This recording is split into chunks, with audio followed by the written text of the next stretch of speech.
Hello, everyone, and thank you for joining me today.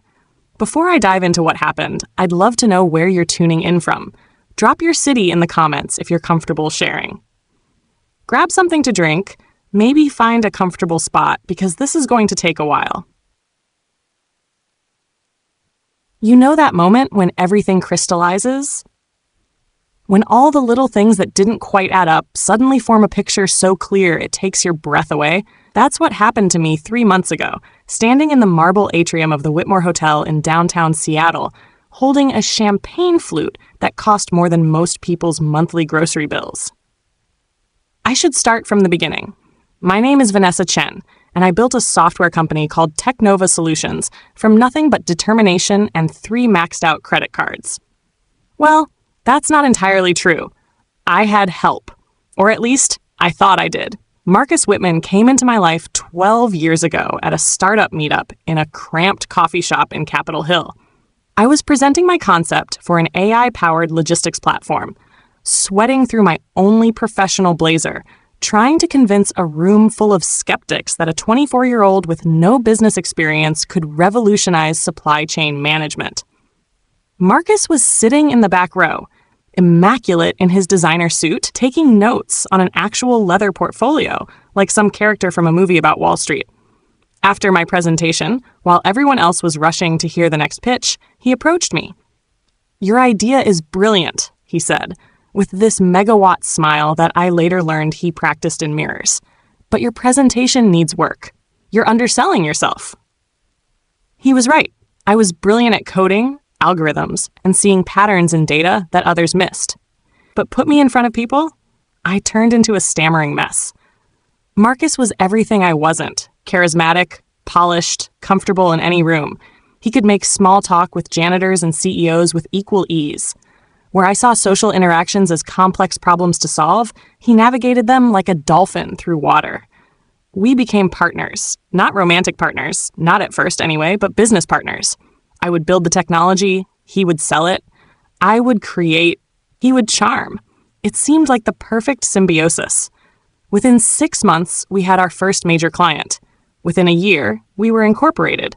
Within 3 years, we were worth $50 million on paper. The romantic part came later, almost inevitably. Late nights turned into later nights. Celebratory drinks became intimate dinners. The line between business partner and life partner blurred until it disappeared entirely. We got married in a small ceremony in Napa Valley 5 years ago. 20 guests, all close friends and family. Marcus's sister, Daniela, was there as his best woman. She gave a toast about how Marcus had finally found someone who could keep up with his ambition. I thought it was a compliment at the time. Daniela, God, where do I even start with Daniela Whitman? If Marcus was smooth, Daniela was slick. If he was charming, she was hypnotic. She had this way of making you feel like you were the only person in the room, while simultaneously cataloging your every weakness for future exploitation.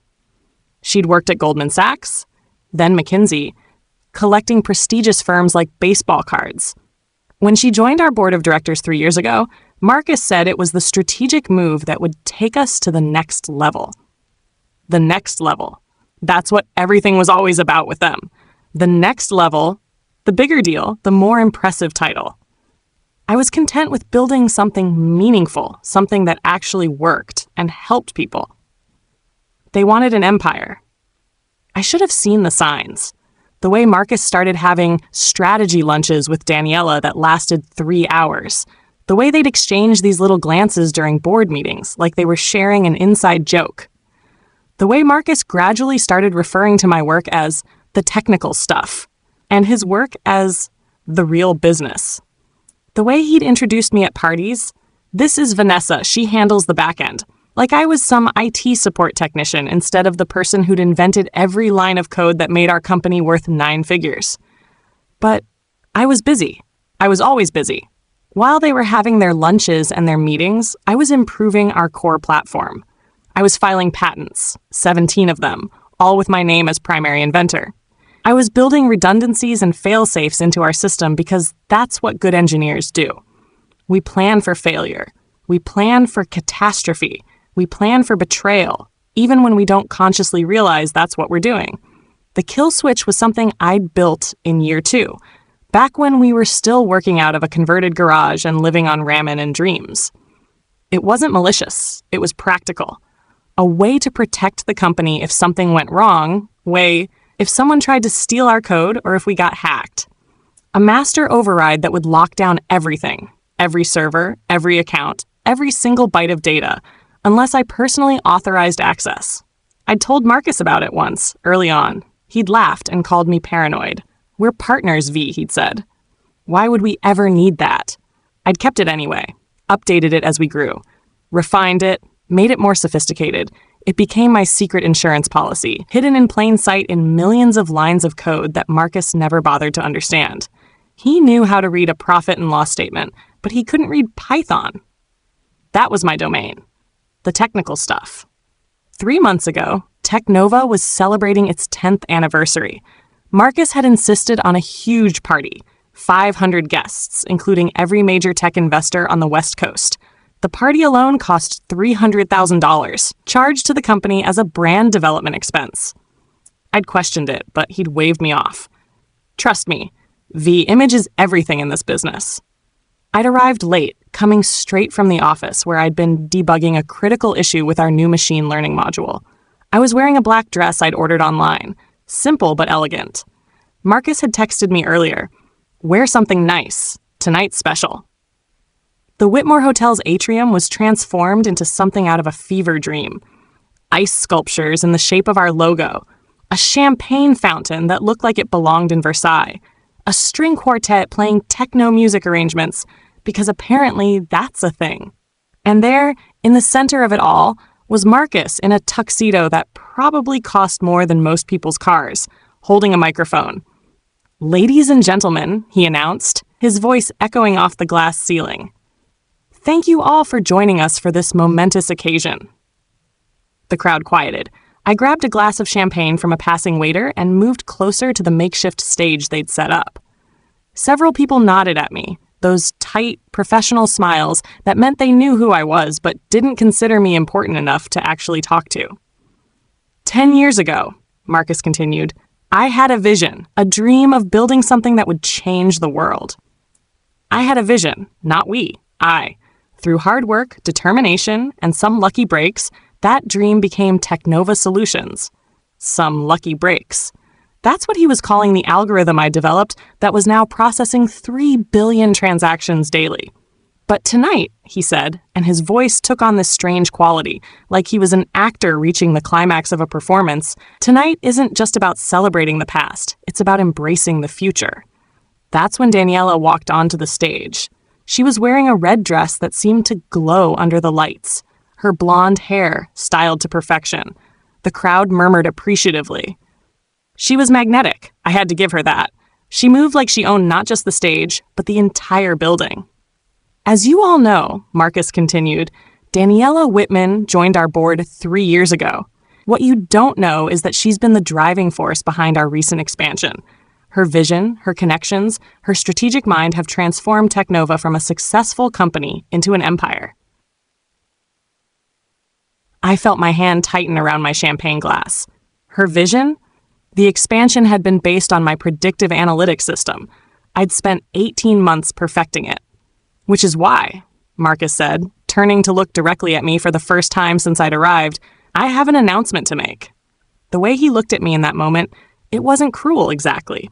It was dismissive, like I was a problem that was about to be solved.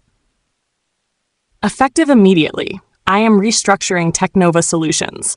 Daniela Whitman will be taking over as Chief Technology Officer, overseeing all technical operations and development.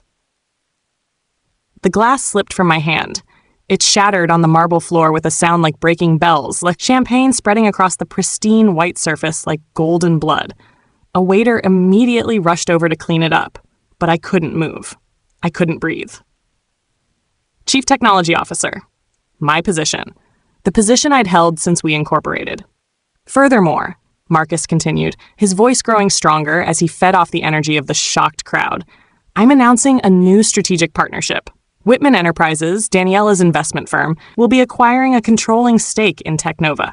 This merger will create the most powerful tech logistics company on the West Coast. Whitman Enterprises. I knew that name. I'd seen it on documents, buried in the fine print of recent board resolutions that Marcus had assured me were routine formalities. I'd signed them because I trusted him, because we were married, because I was an idiot who thought love meant something in business. But then Marcus did something I wasn't expecting. He got down on one knee. For one insane moment, I thought he was proposing to me again, some kind of romantic gesture to soften the professional blow. But he wasn't looking at me. He was looking at Daniela. "However," he said, pulling out a small velvet box, "before we make this official, I have a personal announcement. Daniela, you've shown me what true partnership means. You've shown me what ambition really looks like. Will you marry me?" The crowd gasped. Cameras flashed. Someone actually applauded, the sound sharp and violent in the stunned silence. Daniela's face was a masterpiece of practiced surprise. "Oh, Marcus," she exclaimed, loud enough for everyone to hear. "But what about—" She trailed off, glancing at me with false concern. "The divorce papers were filed this morning," Marcus announced to the room. "Vanessa and I have grown apart. She's a brilliant engineer, but she lacks the vision needed to take TechNova to the next level. She'll be stepping down to a consulting role, which I think we can all agree is where her talents are best utilized." Consulting role. Stepping down. Divorce papers. The words hit me like physical blows, each one targeted and devastating, but it was the next words that destroyed me. "Don't worry," Marcus said, standing up and sliding the ring onto Daniela's finger. "Vanessa will be well taken care of. She'll retain her 10% stake in the company. That should be more than enough for her to pursue her technical interests." 10%. I owned 51% of TechNova Solutions. I had the documents to prove it, the incorporation papers, the equity agreements, all of it. But looking at Marcus's smug face, at Daniela's triumphant smile, I realized they thought they'd already won.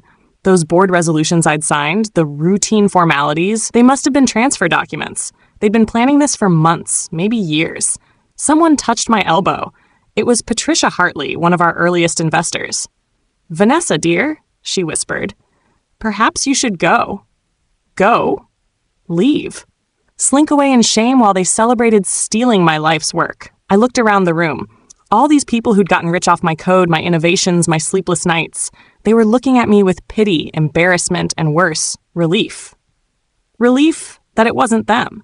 Relief that the awkward, antisocial technical founder was being replaced by someone more palatable, more presentable. I could have made a scene. I could have screamed the truth that TechNova was built on my patents, my code, my work. But looking at their faces, I knew it wouldn't matter. Marcus and Daniela had won the narrative. I was just the coder, the technical stuff, the back end. So I did something they didn't expect. I smiled. Not a big smile. Just a small, knowing curve of my lips that made Marcus's triumphant expression flicker for just a moment. "Congratulations," I said, my voice carrying across the now silent atrium. "I wish you both all the happiness you deserve." Then I turned and walked out, my heels clicking against the marble with metronomic precision. I didn't run. I didn't stumble. I walked with the steady, measured pace of someone who had somewhere very important to be. Behind me, I heard the party resume, the congratulations and champagne toasts and hollow laughter. They thought they were celebrating a victory. They had no idea they were attending a wake. My Tesla was waiting in the valet area.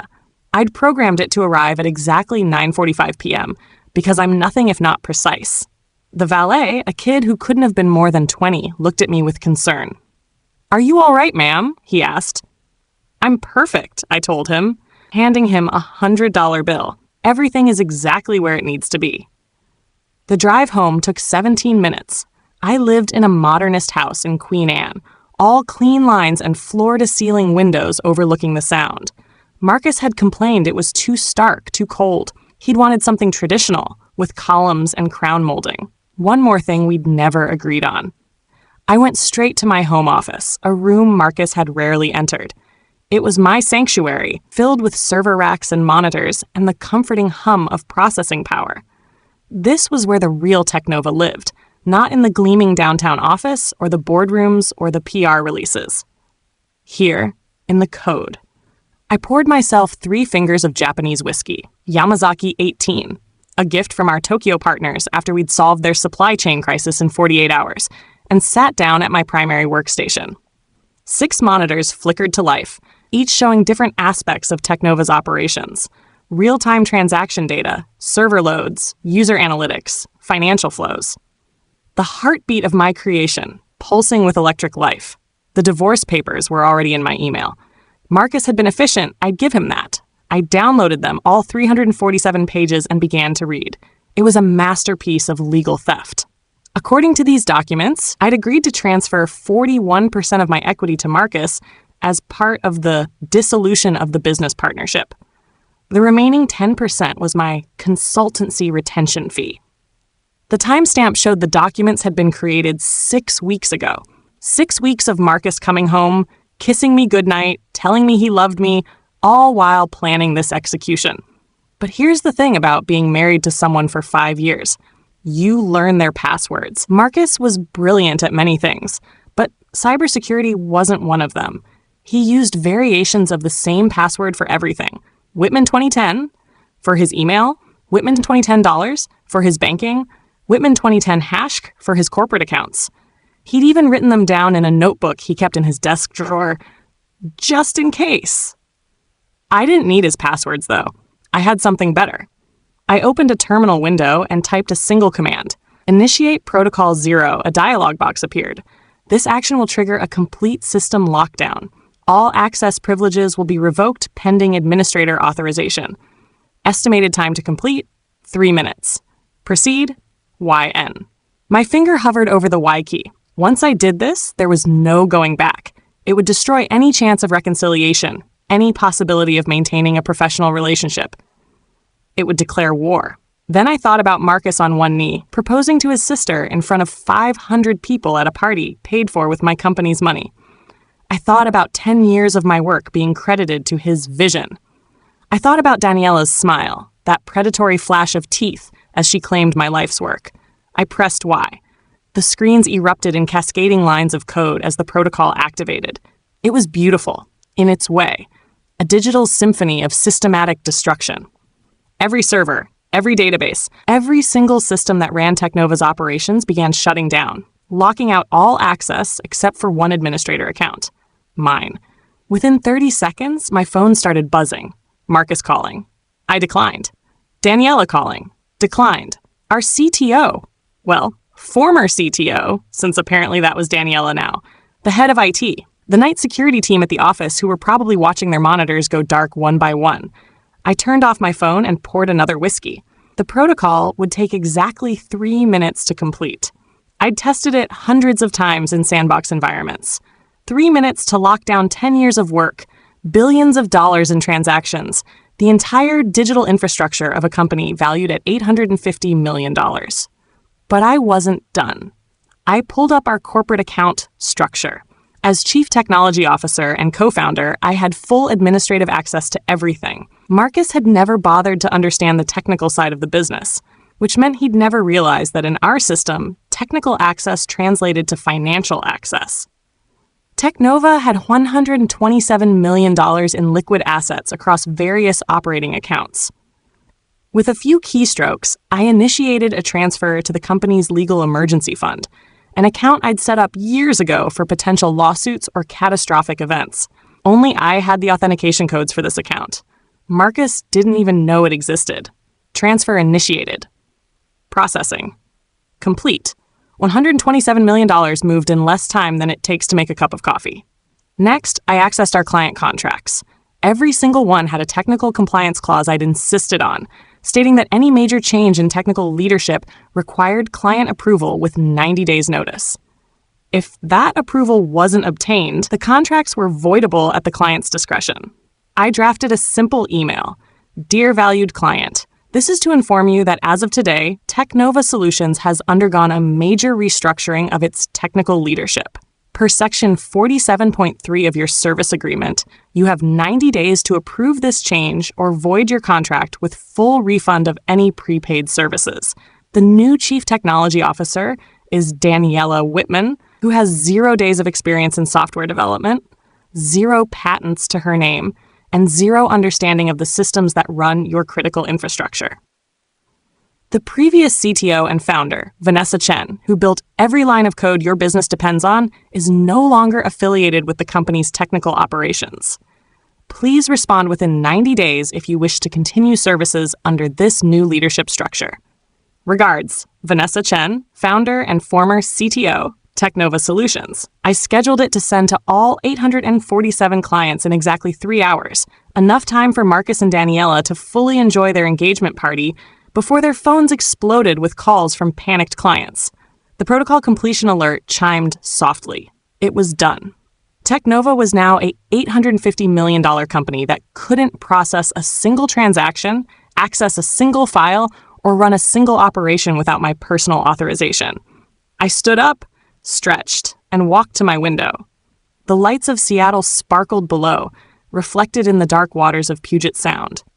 Somewhere downtown, Marcus and Daniela were still celebrating their coup, probably toasting to their brilliant future with champagne that cost more per bottle than most people make in a week.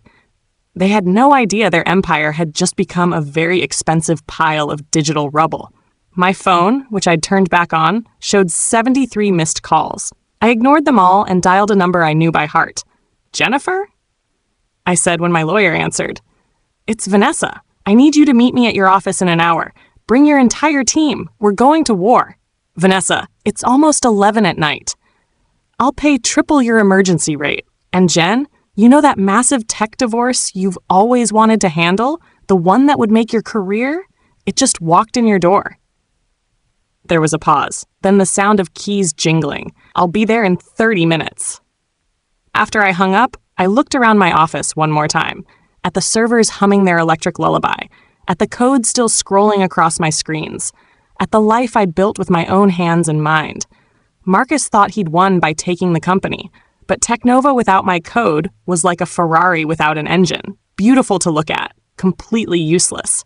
He wanted the next level? He was about to get it. I finished my whiskey, shut down my monitors, and went to pack a bag. By morning, every tech journalist in the country would know what had happened. By noon, TechNova's stock would be in free fall. By end of business, Marcus would understand that you should never, ever underestimate the technical stuff. Jennifer's office was in a glass tower that scraped the Seattle sky, one of those buildings that looked like it was trying to pierce heaven itself. At 11:47 p.m., it was mostly empty except for the cleaning crew and us. Jennifer, her 2 senior partners, 3 associates, and me. Jennifer Wu was 5 feet 2 inches of pure legal predator. Harvard Law, 15 years of practice, and a win rate that made other lawyers weep. She specialized in high-stakes divorces, the kind where people fought over yacht custody and trust fund access. But she'd never handled anything quite like this. "Walk me through it again," she said, her fingers flying across her laptop keyboard. Every detail. So I did. The equity split, the patents, the board resolutions I'd foolishly signed, the public humiliation, the engagement, the kill switch. When I finished, the room was silent for exactly 3 seconds. "You locked down the entire company?" Thomas, one of the senior partners, asked. "Every single byte," I confirmed. "Without my authorization codes, they can't even check email on the company servers." That's incredible," Jennifer breathed. Then her lawyer brain kicked in. "Is it legal?" "Completely. It's in the original security protocols I filed with the company's inception documents. Page 1847, subsection 3A. Marcus signed off on it. He just never read it." Jennifer's smile was sharp enough to cut glass. "And the money transfer?" "Perfectly legitimate. Emergency legal fund for company protection. I'm protecting the company from what I consider to be a hostile takeover by unqualified leadership." "The client notifications?" "Required by contract. I'd be negligent if I didn't inform them of such a major change." She leaned back in her chair, and for the first time since I'd met her, Jennifer Wu looked genuinely impressed. "Vanessa, this is either the most brilliant or most catastrophic thing I've ever seen. Maybe both." "Can they prosecute?" I asked. "For what? Following the contracts to the letter? Using security protocols that were approved by the board? Protecting company assets?" She shook her head. "They can try, but they'll fail. The real question is, what do you want?" What did I want? For the first time in hours, I really thought about it. Not what I didn't want. That was easy. I didn't want Marcus to win. I didn't want Daniela to profit from my work. I didn't want to disappear into obscurity while they claimed my achievements. But what did I actually want? I want my company back, I said finally. Every piece of it. And I want them to have nothing. Jennifer nodded. Then here's what we're going to do. She laid out the strategy like a general planning a campaign. First, we'd file an emergency injunction preventing any equity transfer based on documents signed under false pretenses. Second, we'd countersue for corporate theft, fraud, and breach of fiduciary duty. Third, we'd demand a full audit of all company finances for the past 3 years. That audit alone will destroy them, she said. If they've been planning this for months, there's a paper trail. Hidden payments to Daniela's firm, unauthorized bonuses, misuse of corporate funds. The party tonight cost $300,000, I offered. Was it board approved? Marcus approved it himself, said it was a brand development expense. Jennifer actually laughed. Oh, they're done. They're so done, they don't even know they're done. We worked until 4 a.m., drafting documents, preparing statements, building an airtight case. When we finally finished, I had a stack of papers thick enough to use as a weapon and a legal strategy that would make Sun Tzu proud. Get some rest, Jennifer said as I prepared to leave. Tomorrow is going to be insane. She had no idea. I went home as the sun was rising, painting Seattle in shades of pink and gold. The house felt different now, not empty, but expectant, like it was waiting to see what came next. I made coffee. Real coffee, not the overpriced beans Marcus insisted on, and sat at my kitchen counter as the city woke up. At exactly 7 a.m., 3 things happened simultaneously. The client emails went out to all 847 TechNova customers. Our filing hit the court system. My phone rang with a number I didn't recognize. I answered on the 3rd ring. Hello, Vanessa. This is Robert Kim from the Wall Street Journal. I'm calling about the situation at TechNova Solutions. Would you care to comment on the reports that the company's entire technical infrastructure has been locked down? News traveled fast in the tech world. Someone at the party must have talked. Or maybe one of the clients had already received my email and panicked. I'd be happy to comment, I said, surprising him. Usually, people in my situation said no comment and lawyered up. But I was done being silent. TechNova Solutions was built on technology that I personally developed. Every patent, every line of code, every innovation that generates revenue for that company came from my work. Last night, my soon-to-be ex-husband and his new fiancée attempted to steal that work through fraudulent means. I've simply ensured that my intellectual property remains under my control. Are you saying you've sabotaged the company? I'm saying I've protected my life's work from thieves. TechNova's systems are completely intact and functional. They just require my authorization to access, as has always been the case. If Mr. Whitman and Miss Whitman find that problematic, perhaps they should have thought of that before attempting to steal a company they don't understand how to run. Miss Whitman? But I thought. Marcus's new fiancée is his sister, Daniela Whitman. Or did that not come up in whatever press release they sent out about their engagement? There was a pause. His sister? Sister-in-law, technically. Though I suppose that distinction doesn't matter much when you're committing corporate fraud together. Robert Kim was a good journalist. He knew a story when he heard one. For the next 40 minutes, I gave him everything. The secret meetings. The fraudulent documents. The public humiliation. The engagement announcement at a party celebrating the company I'd built. By the time we finished, he had enough material for a front-page expose. This is incredible, he said. When can we publish?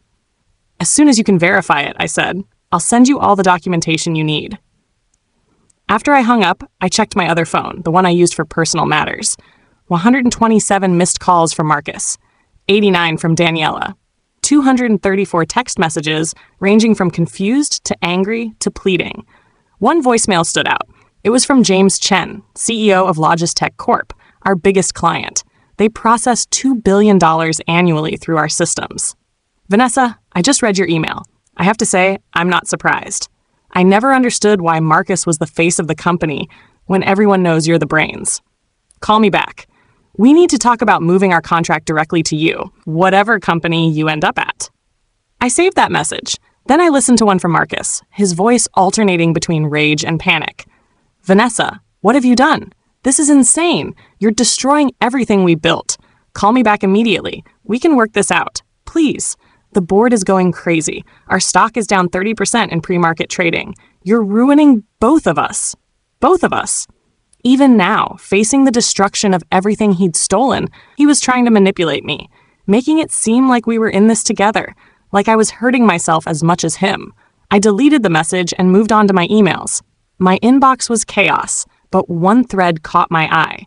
It was from the board of directors, sent at 6:47 a.m.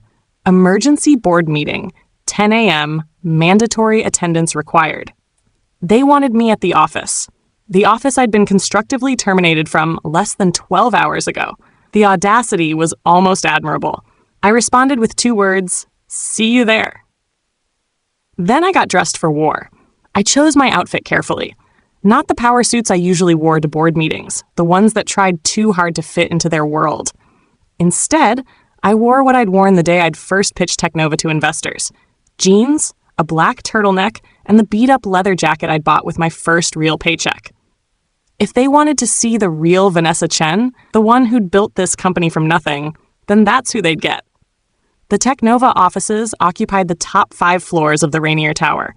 I'd designed the space myself, all open floor plans and collaborative spaces, with hidden quiet rooms for when you needed to actually think.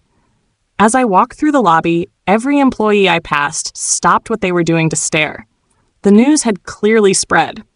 "Vanessa!" Someone called out. It was Amy from engineering, one of my first hires. She actually ran up and hugged me. "We heard what happened. The whole team is behind you. This place doesn't work without you." Others nodded, murmured support. These were my people, the ones who actually built things, who understood that TechNova was more than spreadsheets and stock prices. It was algorithms and innovations, problems solved and solutions delivered. The boardroom was on the 47th floor, a glass cage with views that stretched from Mount Rainier to the Olympics. When I walked in, the room fell silent. They were all there. Marcus, looking haggard in yesterday's wrinkled tuxedo. Daniela, still in her red dress but with her perfect hair now disheveled. The 12 board members, each looking like they'd rather be anywhere else. And surprisingly, Jennifer Wu, who'd somehow beaten me there despite my head start. "Vanessa," Richard Blackstone, the board chairman, began. He was 73, had been on boards since before I was born, and had the tired look of someone who'd seen every possible corporate disaster. "Thank you for coming." I sat down without acknowledging Marcus or Daniela. "Let's skip the pleasantries, Richard. You have a company that can't function and a CEO who doesn't own the technology it runs on. What's your plan?" "Our plan?" Marcus exploded, finally finding his voice. "Our plan is for you to stop this insanity and unlock our systems. You're destroying the company." "Your company," I corrected. "According to last night's announcement, I only own 10%, remember?" "Why would I care what happens to it?" "Because you signed documents," Daniela started. "Under false pretenses," Jennifer interrupted smoothly. "Documents that are already subject to a legal challenge filed this morning at 4 a.m. Any attempt to enforce them will be met with immediate injunction." "This is ridiculous," Marcus said, turning to the board. "She's holding the company hostage. There must be something we can do." "Actually," said Patricia Morgan, one of the independent board members and someone I'd always respected, "I've been reviewing the incorporation documents and technical architecture. Vanessa appears to be completely within her rights. She built the systems, she owns the patents, and she implemented security protocols that we all signed off on. But she can't just shut down a public company," Daniela protested. "I haven't shut down anything," I said calmly. "Every system is functioning perfectly. They just require my authorization to access. If you'd like that access, I'm happy to discuss terms." "Terms?" Richard leaned forward. "What kind of terms?" I pulled out a single sheet of paper and slid it across the table. Simple ones. They all leaned in to read. "Marcus Whitman immediately resigns as CEO and from all positions within TechNova Solutions. Daniela Whitman immediately resigns from the board and any affiliated positions. All fraudulent documents regarding equity transfer are declared null and void. Full forensic audit of all financial transactions over the past 3 years. Public statement acknowledging Vanessa Chen as founder and primary architect of TechNova. Vanessa Chen assumes role of CEO with full operational control their room. Erupted. Absolutely not, Marcus shouted. This is extortion, Daniela added. This is business, I replied. You attempted a hostile takeover. This is my counteroffer. We'll sue you into oblivion, Marcus threatened. Jennifer laughed. Actually laughed. With what money? Corporate accounts are frozen. Your personal assets are marital property subject to divorce proceedings. And based on the forensic accounting we've already started, you've been embezzling funds for 3 years. That shut him up. What about the employees? Patricia asked. They can't work without system access. I've already set up temporary workarounds for essential personnel, I said. Payroll will process. Benefits will continue. The only things that won't work are executive functions and new development. The company can survive in maintenance mode for weeks if necessary. Richard stood up slowly. I need to speak with the board privately. Marcus, Daniela, Vanessa, please step out. We filed out into the hallway like children sent from the principal's office. Marcus immediately turned on me, his face purple with rage. You vindictive bitch, he snarled. You're destroying everything just because your ego got bruised. My ego? I laughed. Actually laughed in his face. You announced your engagement to another woman at our company party in front of everyone we know while trying to steal the company I built, and you think this is about my ego? You were never supposed to be there. Daniela snapped, then immediately realized her mistake.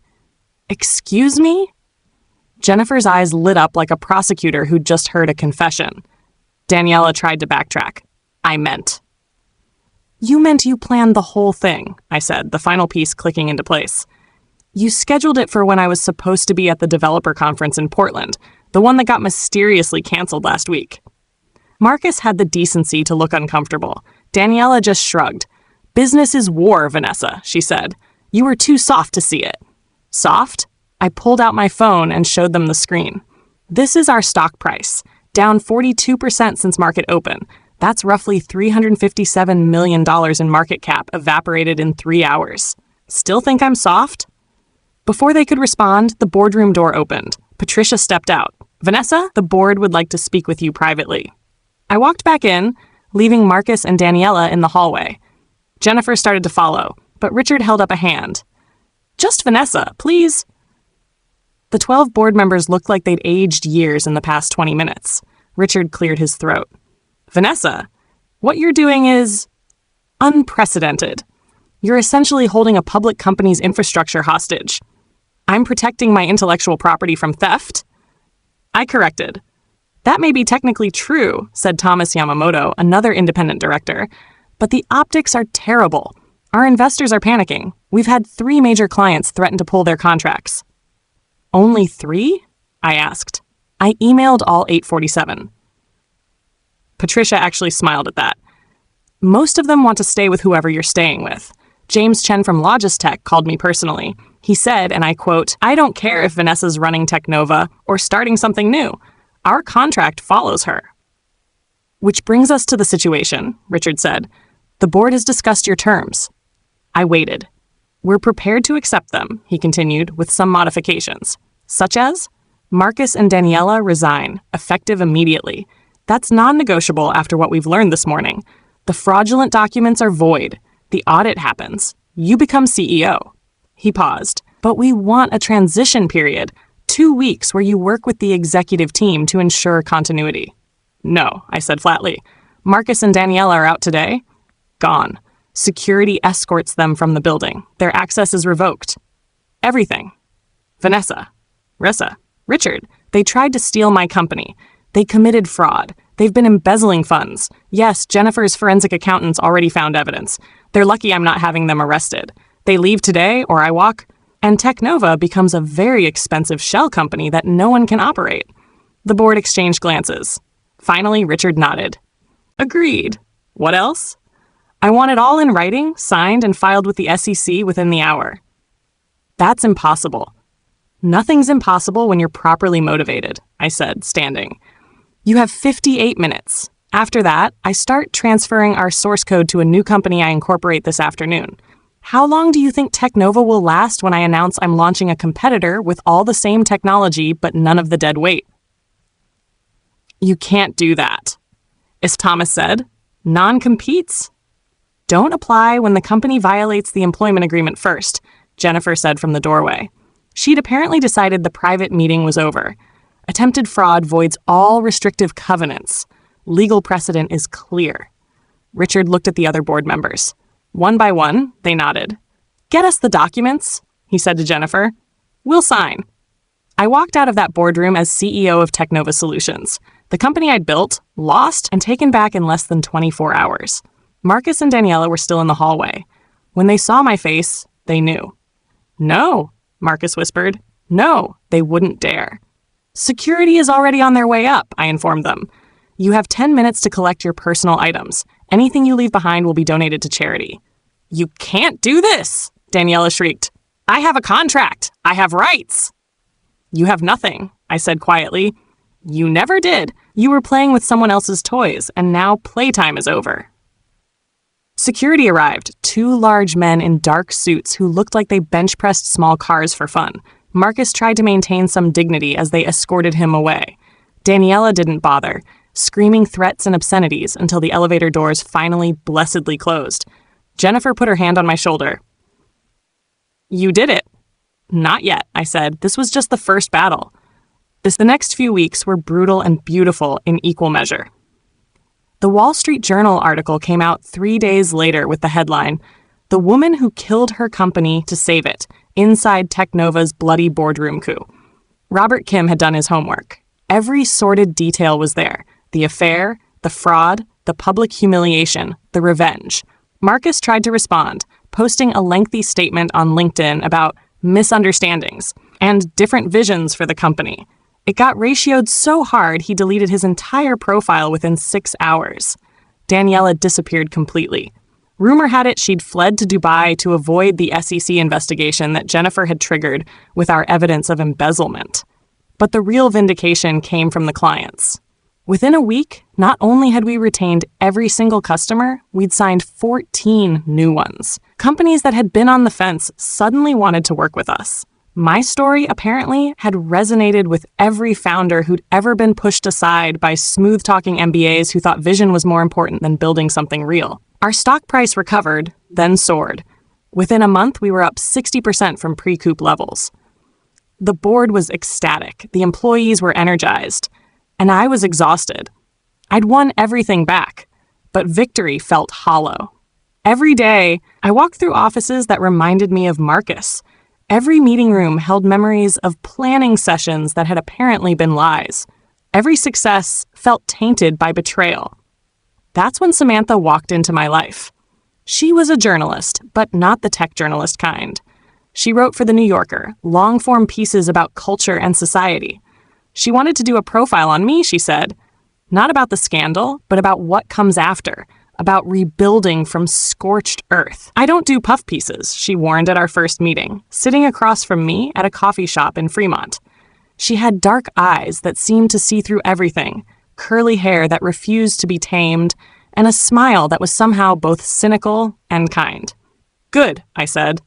I don't need any more PR. We met weekly for 2 months. What started as interviews became conversations. What started as conversations became dinners. What started as dinners became something I hadn't expected and wasn't sure I was ready for. You know I'm a disaster, right?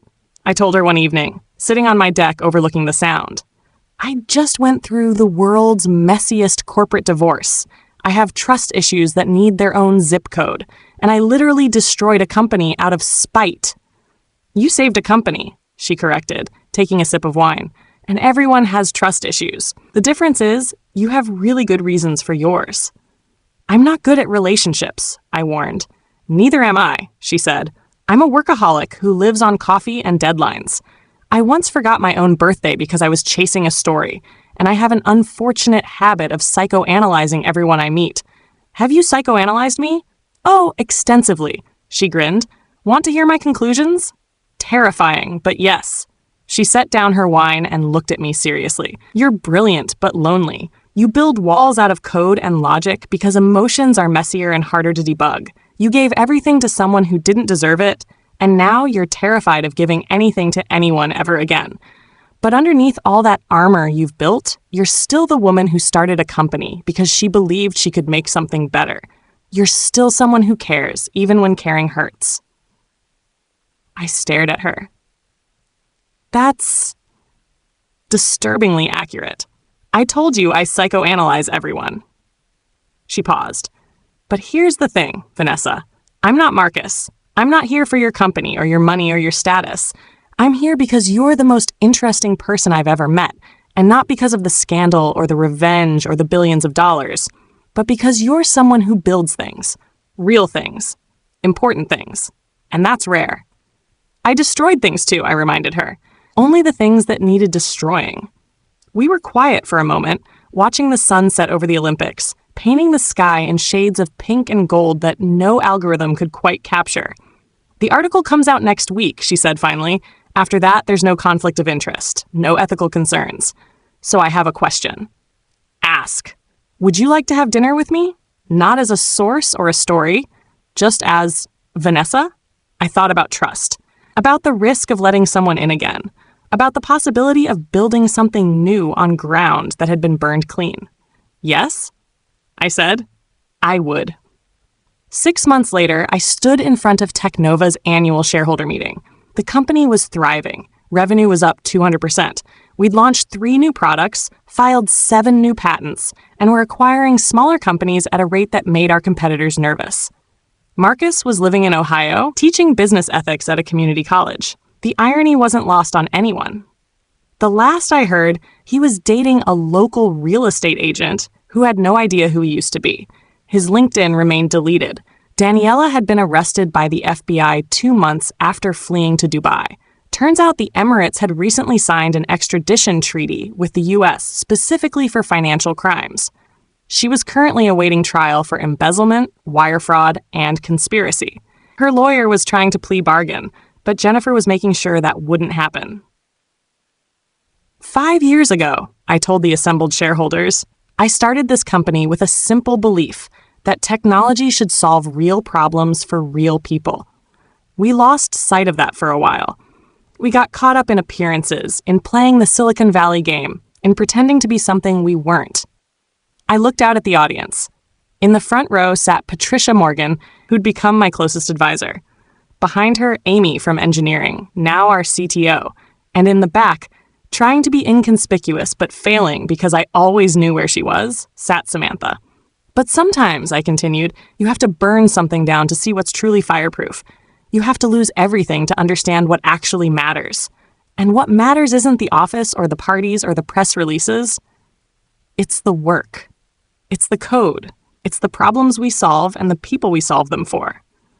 I clicked to my final slide. It was simple, just the TechNova logo and a single line of code. While true, innovate. That's what TechNova is, I said. An infinite loop of innovation, not because it sounds good in a pitch deck, but because that's what we actually do. We build things, we solve problems, we make technology that matters. The applause was genuine this time, not the polite golf clap of investors hedging their bets, but real appreciation from people who understood that TechNova wasn't just another tech company anymore. It was something rarer, a tech company run by someone who actually understood technology.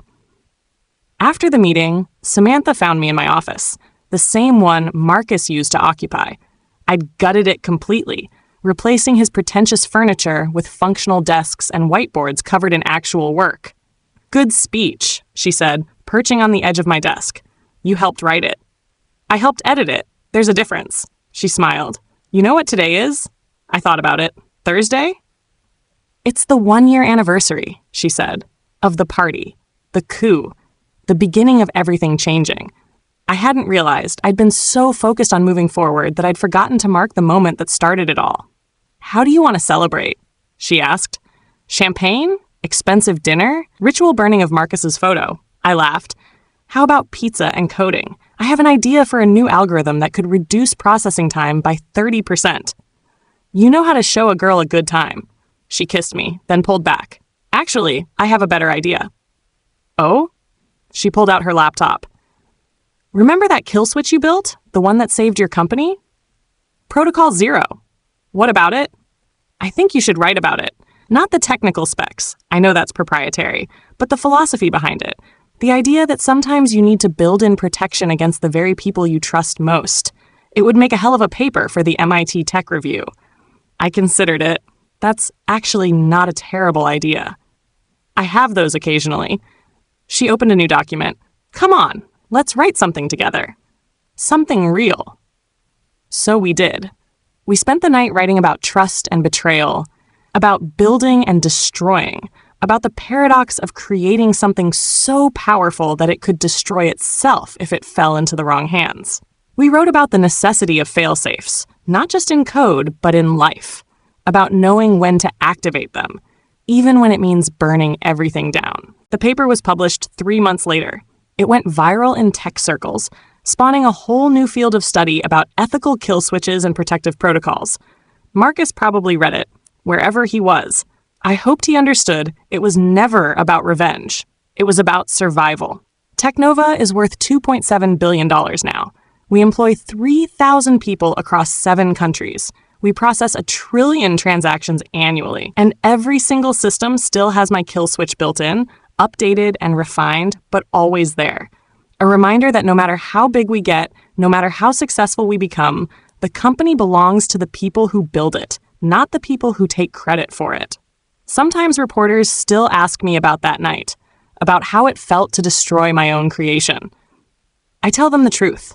I didn't destroy anything. I revealed what was already broken. I pulled back the curtain on a lie that had been told so many times everyone believed it was true.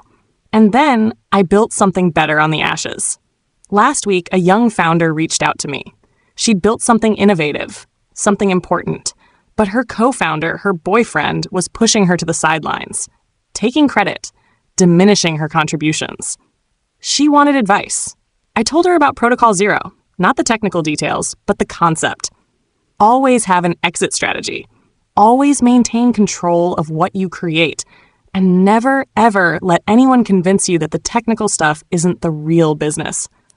But what if I have to use it, she asked. What if I have to burn it all down? Then you burn it down, I said, and you build something better from the ashes, because here's the secret they don't want you to know. The person who can build something once can build it again. Better. Stronger. Without the dead weight of people who never deserved to be there in the first place. She thanked me and left, but I could see the gears turning in her head. Another kill switch being planned. Another founder protecting herself from the people who would steal her work and call it vision. Good. The tech world needs more kill switches. More founders who refuse to be erased from their own stories. More women who won't apologize for being the smartest person in the room. Marcus sent me another letter last month. He's getting remarried, he said. To the real estate agent. She doesn't know much about tech, but she makes him laugh. He's teaching her to code. He says he finally understands why I loved it. The clarity, the logic, the power of creating something from nothing but thought and will. He asked if I could forgive him. I wrote back with a single line of code. If forgiveness equals moving on, return true. Else, return false. He'd understand it if he'd really learned to code. Forgiveness and moving on aren't the same thing. You can do one without the other. I'd moved on the moment I pressed Y on that kill switch. Forgiveness, that's a more complex algorithm. One I'm still debugging, but I have time. I have my company. I have Samantha. I have a life built on truth instead of lies, on real innovation instead of stolen credit. And I have Protocol Zero, sleeping quietly in the background of every system, every server, every line of code that runs TechNova Solutions. Not because I expect to use it again, but because its very existence is a reminder. I built this. I control this. And anyone who forgets that does so at their peril. Some people might call that paranoid. I call it good engineering, because the best systems aren't just built to work. They're built to survive, even if the threat comes from the inside, especially if it comes from the people you trust most. That's the real lesson of my story, not the revenge or the romance or the billions of dollars. But this, when you build something, build it with both doors. One to let people in, and one to lock them out. Because you never know which one you'll need until it's almost too late. Trust me on that. After all, I learned it the hard way. At a party I wasn't supposed to attend.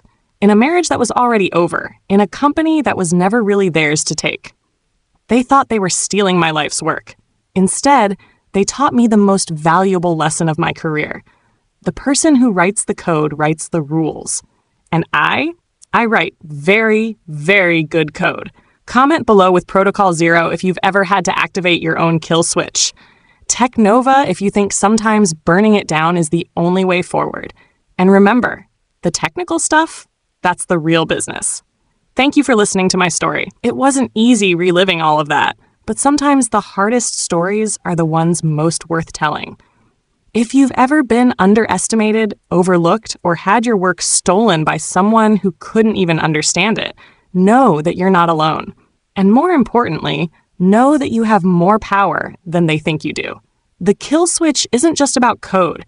It's about knowing your worth and being willing to defend it, even if it means standing in the ashes of everything you built, because you can always build again. Better, stronger, without the parasites. Stay strong, keep coding, and always, always keep your administrative access. Vanessa.